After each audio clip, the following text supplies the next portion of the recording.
కాకినాడ జిల్లా అన్నవరం దేవస్థానం ఆధ్వర్యంలో నిర్వహిస్తున్న వేద పాఠశాలలో ఫుడ్ పాయిజన్ ఘటన ఒకటి చోటు చేసుకుంది. 8 మంది ఆగమ పాఠశాల విద్యార్థులు అస్వస్థతకు గురయ్యారు.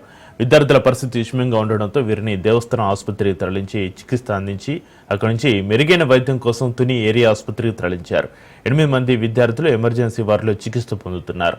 విద్యార్థుల పరిస్థితి నిలకడగా ఉందని డిఎంహెచ్ఓ తెలిపారు.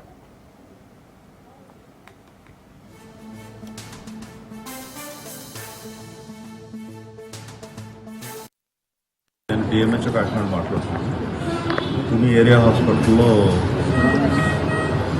కొంతమంది వేద పాఠశాల పిల్లలు ఒక 8 మంది మనం డయేరియా విరోచనాలు వాంతులైనాయి. దాని గురించి ఇక్కడ జాయిన్ చేశారు, పిల్లల్ని తీసుకొచ్చాము. అందరూ స్టేబుల్గానే ఉన్నారు. మనకి కిర్లంపూడి సత్రంలో మనకి యాగం జరిగింది. ఆ యాగం చేయడంతో పిల్లలు అక్కడ 4 రోజులు ఉన్నారు కింద, కొండ కింద. ఆ సత్రంలోనే వంట అది వండి పెట్టారు. మిరియాల చారు తిన్నందువల్ల వీళ్ళకి కొద్ది గొంతులో మంట రావడం, కడుపు నొప్పి రావడం, కొద్ది వాంతులు రావడం జరిగిందని చెప్తున్నారు. ఏదైనా ఇబ్బంది కలగకూడదు, పిల్లలకి వైద్యం అది కరెక్ట్గా జరగాలి అని చెప్పేసి సేఫ్టీ గురించి ఇక్కడ హాస్పిటల్లో జాయిన్ చేశాను.